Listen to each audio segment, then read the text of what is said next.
Gupta service computer education में आपका स्वागत है। इस सेशन में हम बात करेंगे एमएस डोस के बारे में। माइक्रोसॉफ्ट डोस। डोस का अर्थ है disk operating system. Disk operating system का प्रयोग सबसे पहले IBM PC में 1981 में किया गया।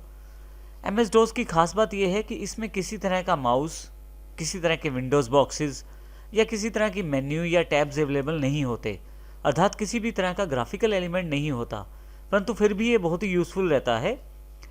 इस ऑपरेटिंग सिस्टम की खास बात यह है कि हम इसको जो कमांड्स दे सकते हैं वो कीबोर्ड के साथ दे सकते हैं। इसके साथ ही यह सिंगल टास्किंग ऑपरेटिंग सिस्टम है, अर्थात यह एक समय पर एक ही प्रोग्राम को करता है। आइए अब हम डोस की और जानकारी लेते हैं। डोस कमांड्स को आप आज भी विंडोज 10 में भी प्रयोग कर सकते हैं, परंतु इसके लिए आपको कमांड प्रॉम्प्ट की आवश्यकता रहती है। कमांड प्रॉम्प्ट वो इंटरफेस है जहां पे आप डोस की सभी कमांड्स चला सकते हैं। डोस की सभी कमांड्स को आप कीबोर्ड के द्वारा चला सकते हैं। कमांड प्रॉम्प्ट की यदि बात करें तो कुछ नीचे दिए गए चित्र के अनुसार कमांड प्रॉम्प्ट आपके पास विंडोज़ में अवेलेबल रहता है। हम आने वाले सेशन में देखेंगे कि किस प्रकार हम कमांड प्रॉम्प्ट को खोल सकते हैं।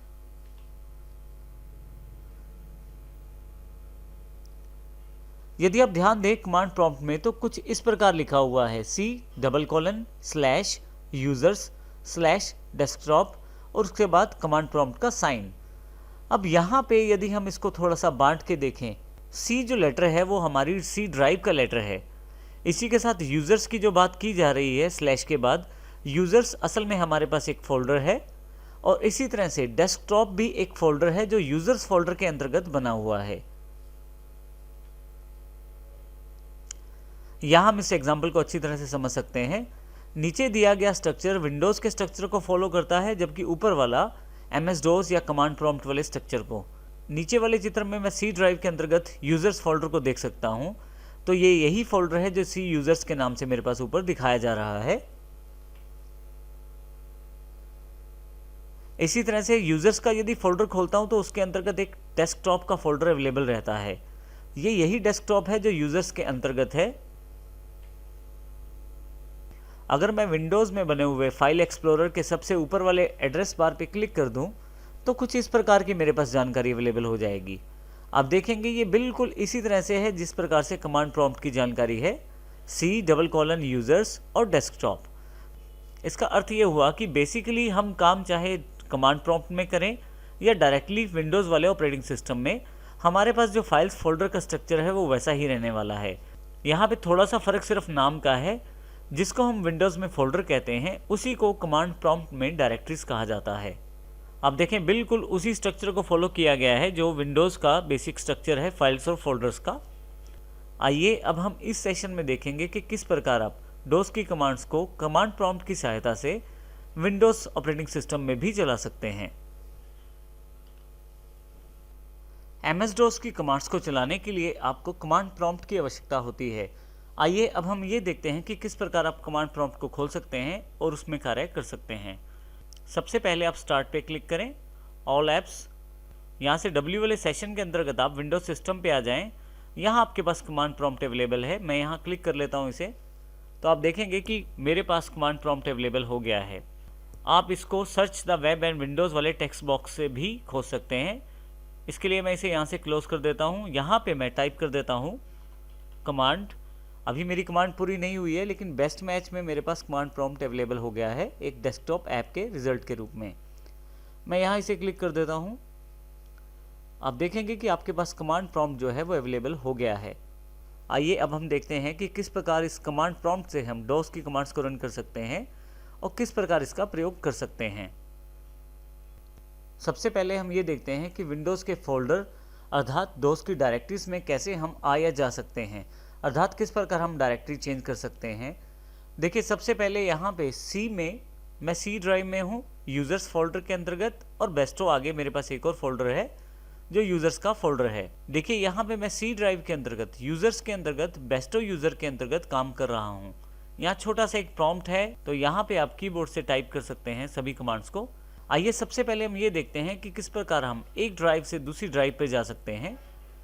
यदि आपको एक ड्राइव से दूसरी ड्राइव पर जाना है तो उसके लिए आपको उस ड्राइव का लेटर, जैसे कि मैंने F और शिफ्ट के साथ डबल कॉलन।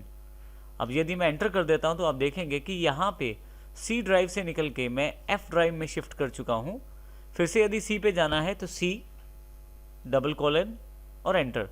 आप देखेंगे फिर से वापस उसी पर्टिकुलर डायरेक्टरी पे मैं आ गया हूँ। सी ड्राइव पर मेरा ऑपरेटिंग सिस्टम इंस्टॉल है, तो मैं सी ड्राइव पे काम ना करके मैं एफ ड्राइव पे काम करना चाहता हूँ। तो इसके लिए मैं फिर से एफ ड्राइव को सिलेक्ट कर लेता हूँ यहाँ से और डबल कॉलन एंटर कर देता हूँ, तो मैं एफ ड्राइव पर आ जाता हूँ। आइए सबसे पहले हम देखते हैं कि विंडोज़ के फाइल एक्सप्लोरर में एफ ड्राइव में क्या क्या कंटेंट पड़ा है। मैं यहाँ से फाइल एक्सप्लोरर क्लिक कर लेता हूँ, एफ ड्राइव पे क्लिक कर लेता हूँ। आप देखेंगे यहाँ पे मेरे पास दो फोल्डर हैं एफ ड्राइव के अंतर्गत, एक्स्ट्रा और फर्स्ट। मान लीजिए मुझे फर्स्ट फोल्डर को अंतर्गत काम करना है, तो मैं फर्स्ट फोल्डर के अंतर्गत आना चाहता हूँ। विंडोज़ में जहाँ आप डबल क्लिक करते हैं वहीं पे आपको डोज में एक कमांड का प्रयोग करना पड़ेगा। कमांड का नाम है cd अर्थात चेंज डायरेक्टरी। यहाँ मैं cd और जो मेरे फोल्डर का नाम है वो दे दूंगा, जो कि फर्स्ट है। जैसे ही मैं एंटर करता हूँ आप देखेंगे कि मैं उस फर्स्ट फोल्डर में आ चुका हूँ। ये जानकारी मुझे F के आगे स्लैश के साथ फर्स्ट लिखा हुआ है यहाँ से मिल रही है। इसके बाद अगर कोई और फोल्डर है तो CD करके मैं उस फोल्डर में भी जा सकता हूँ। जैसे यहाँ पे मैं फाइल एक्सप्लोरर में फर्स्ट पे डबल क्लिक करके देखूँ तो कंप्यूटर फाइल्स के नाम से एक फोल्डर अवेलेबल है, तो यहाँ पे मैं वापस आ जाता हूँ और CD कंप्यूटर फाइल्स कर सकता हूँ। परंतु देखिए यहाँ पे यदि आप किसी डायरेक्टरी के फोल्डर्स का नाम टाइप करना चाहते हैं तो उसका सबसे आसान तरीका टैब है। आप टैब का बटन दबाएं, आप देखेंगे कि वहाँ पे आपके पास उस फोल्डर का नाम आ गया है। यहाँ मैं CD टाइप करके स्पेस दे देता हूँ और टैब का बटन प्रेस करता हूँ। अब देखेंगे यहाँ पे CD कंप्यूटर फाइल्स यहाँ से ऑटोमेटिकली ही आ गया है। यहाँ मैं एंटर करता हूँ। अब देखें आप F ड्राइव में फर्स्ट फोल्डर के अंतर्गत कंप्यूटर फाइल्स वाले फोल्डर में हैं। अब इस प्रकार से हम फोल्डर को चेंज कर सकते हैं, एक फोल्डर से दूसरे फोल्डर में जा सकते हैं।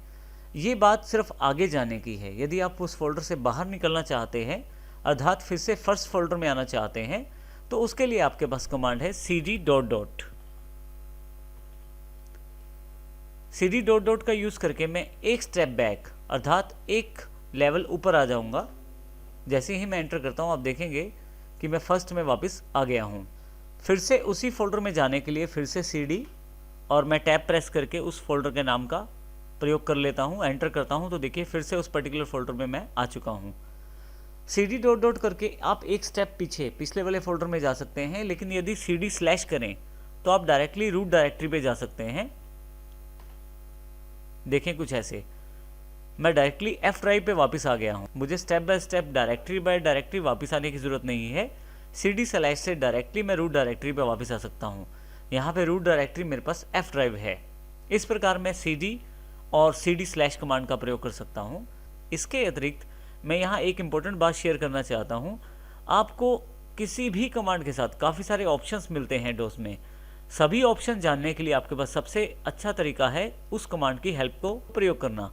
किसी भी कमांड की हेल्प को प्रयोग करने के लिए आप उस कमांड का नाम लिखें, जैसे CD स्लैश टाइप करें और फिर क्वेश्चन मार्क का साइन टाइप करें। जैसे ही आप एंटर करेंगे आप उस कमांड से रिलेटेड सभी प्रकार की हेल्प देख पाएंगे। जैसे कि देखें हमारे पास यहाँ पे चेंज द करंट डायरेक्टरी का ऑप्शन है और यहाँ पे काफ़ी सारी इन्फॉर्मेशन है कि किस प्रकार से आप उस कमांड का प्रयोग कर सकते हैं, किस प्रकार के कमांड के साथ कौन कौन से करैक्टर से क्या क्या प्रयोग किया जा सकता है। इसके बारे में अभी और भी जानकारी है नीचे की तरफ यहाँ पे दिया गया है। प्रेस एनी की टू कंटिन्यू, जैसे ही प्रेस करता हूँ तो उससे आगे की जानकारी मेरे पास दिखाई जाएगी। तो इस प्रकार मैं किसी भी कमांड का हेल्प ले सकता हूँ। हेल्प लेने के लिए मुझे केवल उस कमांड का नाम लिखना है, स्लैश के बाद आपको क्वेश्चन मार्क का प्रयोग करना है। आप उस कमांड की हेल्प देख सकते हैं। अब यहाँ पे एक कमांड और मैं प्रयोग करना चाहूँगा। आप देखेंगे कि स्क्रीन मेरे पास काफ़ी सारे टेक्स्ट से भर गई है और अब मैं चाहता हूँ अपनी स्क्रीन को साफ करना। तो मेरे पास एक कमांड है CLS अर्थात क्लियर स्क्रीन। CLS का प्रयोग करते ही आप देखेंगे कि मेरी जो स्क्रीन है, कमांड प्रॉम्प्ट की स्क्रीन जो है वो बिल्कुल साफ हो गई है और F प्रॉम्प्ट मेरे पास वापस आ गया है। कमांड प्रॉम्प्ट से आप नए फोल्डर्स को भी बना सकते हैं या नई डायरेक्टरीज भी बना सकते हैं। इसके लिए हमारे पास कमांड है MD अर्थात मेक डायरेक्टरी। मैं MD को जैसे ही यहाँ टाइप करता हूँ और इसके साथ मैं नाम लिख सकता हूँ उस फोल्डर का जिसको मैं बनाना चाहता हूँ या उस डायरेक्टरी का जिसको मैं बनाना चाहता हूँ। जैसे यहाँ मैं सेकंड टाइप कर देता हूँ और एंटर कर देता हूँ। अब देखेंगे कि स्क्रीन में तो कुछ नहीं आया, लेकिन मेरे पास यहाँ पे 2 फोल्डर्स बन चुके हैं। ये जानकारी मैं अपने फाइल एक्सप्लोरर से ले सकता हूँ। जैसे ही F ड्राइव पे क्लिक करता हूँ, अब देखेंगे कि फर्स्ट फोल्डर मेरे पास अवेलेबल था, यहाँ पे एक सेकंड फोल्डर भी अवेलेबल हो गया है। इसी तरह से मैं एक और फोल्डर बना देता हूँ MD थर्ड और एंटर कर देता हूँ। तो इस प्रकार आप देखेंगे कि आपने डायरेक्टरी को बना लिया है और आप इन डायरेक्टरीज को बनाने के लिए MD कमांड का प्रयोग कर सकते हैं। आपके पास कितनी डायरेक्टरीज हैं एक डायरेक्टरी के अंतर्गत या एक ड्राइव के अंतर्गत, इसकी जानकारी आप dir कमांड से ले सकते हैं। मैं यहाँ dir टाइप करता हूँ। जैसे ही एंटर करता हूँ, उस पर्टिकुलर ड्राइव या डायरेक्टरी के अंतर्गत जितने भी फोल्डर्स हैं या फाइल्स हैं, उनकी जानकारी मेरे पास यहाँ अवेलेबल हो जाएगी। आप देखेंगे कि यहाँ F ड्राइव की जानकारी है। यहाँ मेरे पास 4 फोल्डर हैं, एक्स्ट्रा, फर्स्ट, सेकंड और थर्ड, जिनमें से फर्स्ट मेरे पास पहले से अवेलेबल था, सेकंड और थर्ड मैंने अभी बनाया है, और इस तरह से एक्स्ट्रा मेरे पास पहले से अवेलेबल था। 4 डायरेक्टरियाँ हैं जो यहाँ से जानकारी दी जा रही है। न केवल डायरेक्टरीज के नाम की जानकारी है, बल्कि उनका date of creation, time of creation और उनका टाइप ऑफ डॉक्यूमेंट, ये सारी जानकारी आपको dir कमांड से मिलती है। आप किसी डायरेक्टरी के अंतर्गत कितने फाइल्स या फोल्डर्स हैं, उनकी जानकारी भी डायरेक्टरी कमांड से ले सकते हैं। जैसे कि ऊपर क्योंकि मैंने रूट डायरेक्टरी पर, क्योंकि मैंने F ड्राइव पर डायरेक्टरी कमांड चलाई थी, तो मेरे पास यहाँ पे 4 फोल्डर दिखाए गए। अब मान लीजिए मैं एक्स्ट्रा फोल्डर जो है उसके अंदर काफ़ी सारी डायरेक्टरीज हैं। अब मान लीजिए मैं एक्स्ट्रा फोल्डर के अंतर्गत देखना चाहता हूँ कि उसमें कितनी डायरेक्टरीज हैं, तो ये भी मैं देख सकता हूँ। इसके लिए मुझे dir टाइप करना है, स्पेस एक्स्ट्रा। जैसे ही एंटर करता हूँ, मेरे पास उनके अंदर जितने भी फोल्डर्स हैं उसकी जानकारी भी अवेलेबल हो जाएगी। अब देखेंगे कि जितनी भी डायरेक्टरीज एक्स्ट्रा के अंदर हैं वो सारी जानकारी मुझे यहाँ दे दी है। परंतु मान लीजिए इन डायरेक्टरीज के आगे की सब डायरेक्टरीज की जानकारी भी मैं चाहता हूँ, अर्थात एक्स्ट्रा फोल्डर के अंतर्गत जितने फोल्डर हैं उनके आगे जितने सब फोल्डर हैं उनकी जानकारी भी चाहता हूँ। इसके लिए आपको डायरेक्टरी कमांड के साथ /s और फिर उस डायरेक्टरी का नाम जिसके बारे में आप जानना चाहते हैं। S का मतलब इसके सब डायरेक्टरी से है, अर्थात एक ड्राइव, एक डायरेक्टरी या एक फोल्डर के अंतर्गत जितनी आगे फोल्डर बने हुए हैं उन सब की जानकारी, चाहे वो किसी दूसरे फोल्डर के अंतर्गत ही क्यों ना बने हों। जैसे ही यहाँ मैं एंटर करता हूँ, आप देखेंगे कि स्क्रीन काफ़ी जल्दी से स्विचिंग कर रहा है। असल में क्या है कि काफ़ी सारा कंटेंट है, काफ़ी सारे डायरेक्टरी के अंदर डायरेक्टरीज हैं जिनको ये कमांड प्रॉम्प्ट मुझे दिखाना चाहता है, परंतु ज़्यादा होने की वजह से फटाफट ये स्लाइड कर रहा है ऊपर की तरफ। आप चाहें तो यहाँ से बैक करके देख सकते हैं सभी फाइल्स या फोल्डर को जो इसने दिखाई हैं। परंतु इसके अलावा भी एक आसान तरीका है ये देखने का। यदि आपके पास फाइल स्ट्रक्चर काफ़ी बड़ा है तो आप इसको आसानी से कुछ कमांड्स का प्रयोग करके ले सकते हैं। जैसे डायरेक्टरी के साथ में यहाँ पे सब डायरेक्टरीज, फिर उसके साथ में उसको पेज वाइज देखना चाहता हूँ तो P टाइप कर देता हूँ, और साथ ही यहाँ पे आगे उस फोल्डर का नाम जिसको मैं देखना चाहता हूँ। जैसे ही मैं एंटर करता हूँ, अब की बार आप देखें कि स्टेप बाय स्टेप आपको जानकारी दी जाएगी। जैसे कि यहाँ पे पहले एक्स्ट्रा फोल्डर के अंतर्गत फोल्डर्स की जानकारी, फिर उसके बाद इंटेल ग्राफिक्स मीडिया एक्सीलेटर एक फ़ोल्डर है उसके फोल्डर्स की जानकारी, फिर उनके अंदर एक फ़ोल्डर और है 7-8 समथिंग, जैसे यहाँ पे देख रहे हैं अब ये वाला फ़ोल्डर, फिर उसकी जानकारी। और फाइनली आपके पास क्योंकि इससे बड़ी स्क्रीन नहीं है तो यहाँ पे प्रेस एनी की टू कंटिन्यू का कमांड है और कर्सर यहाँ नीचे की तरफ ब्लिंक कर रहा है। जैसे ही मैं यहाँ दोबारा एंटर करता हूँ, फिर उससे आगे की डायरेक्टरीज की जानकारी। अब मैं यहाँ एंटर करता चला जाऊँगा तो स्टेप बाय स्टेप मुझे सभी डायरेक्टरीज की जानकारी मिलती चली जाएगी, जब तक कि सभी डायरेक्टरीज का स्ट्रक्चर मेरे सामने नहीं आ जाता। इस प्रकार आप प्रेस एनी की टू कंटिन्यू का प्रयोग करते हुए सभी डायरेक्टरीज को देख सकते हैं। यहाँ मैं CLS अर्थात क्लियर स्क्रीन का प्रयोग करके फिर से अपनी स्क्रीन को साफ कर लेता हूँ। आप डायरेक्टरीज को किसी दूसरी डायरेक्टरी के अंदर MD कमांड द्वारा डायरेक्ट भी बना सकते हैं। इसका अर्थ ये हुआ कि यदि मैं किसी दूसरी सब डायरेक्टरी के अंदर किसी फाइल या फोल्डर को बनाना चाहता हूँ तो यहीं रूट डायरेक्टरी पे बैठे ही बना सकता हूँ। इसके बाद जहाँ पे मैं डायरेक्टरी बनाना चाहता हूँ वो पाथ यहाँ पे टाइप करूँगा, जैसे कि फर्स्ट के अंतर्गत // इम्पोर्टेंट का एक फोल्डर मुझे बनाना है। तो यहाँ पे मैं डायरेक्टली फर्स्ट के अंदर इंपॉर्टेंट का एक फ़ोल्डर बनाना चाहता हूँ। जैसे ही एंटर करता हूँ, अब यहाँ पे यदि मैं फाइल एक्सप्लोरर पे जाऊँ, F ड्राइव पे क्लिक करूँ, फर्स्ट पे क्लिक करूँ, तो आप देखेंगे इंपॉर्टेंट के नाम से यहाँ पे फोल्डर एक क्रिएट हो गया है। इस प्रकार किसी भी डायरेक्टरी में मैं सीधे ही उस फोल्डर को बना सकता हूँ, बस मुझे पाथ देने की ज़रूरत है, जिस प्रकार से मैंने यहाँ पे किया है। आप यहाँ से बेसिक टेक्स्ट फाइल्स भी बना सकते हैं डोज मोड के द्वारा। इसके लिए मेरे पास कमांड है एडिट या कॉपीकॉन। आप यदि 32 बिट का ऑपरेटिंग सिस्टम प्रयोग करते हैं तो एडिट कमांड आपके पास प्रयोग हो सकती है, परंतु यदि 64 बिट ऑपरेटिंग सिस्टम का प्रयोग करते हैं तो वहाँ पे एडिट कमांड कार्य नहीं करेगी।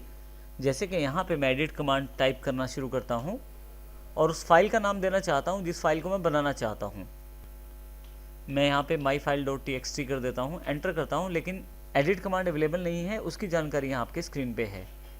तो इसके लिए मैं यहाँ पे एडिट की जगह कॉपीकॉन कमांड का प्रयोग कर सकता हूँ अपनी फाइल बनाने के लिए। कॉपीकॉन के बीच में स्पेस है और यहाँ पे मैं myfile.txt टाइप कर देता हूँ। जैसे ही यहाँ मैं एंटर करता हूँ, आप देखेंगे कि कर्सर नीचे की तरफ आ गया है। अब मैं यहाँ कुछ भी टाइप कर सकता हूँ इस फाइल के अंतर्गत, जैसे कि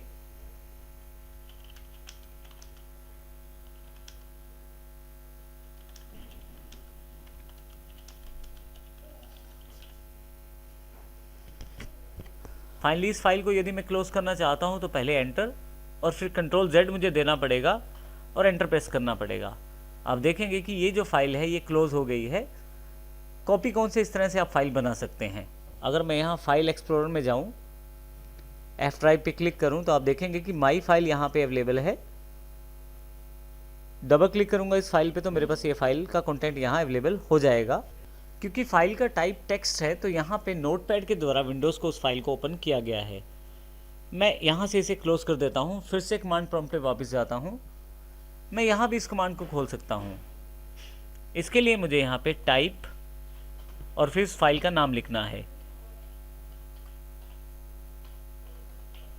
और जैसे एंटर करता हूँ आप देखेंगे उस फाइल का कंटेंट आपके पास डोज मोड में भी दिखाया जाएगा। तो इस प्रकार आप अपनी फाइल्स भी बना सकते हैं आसानी से।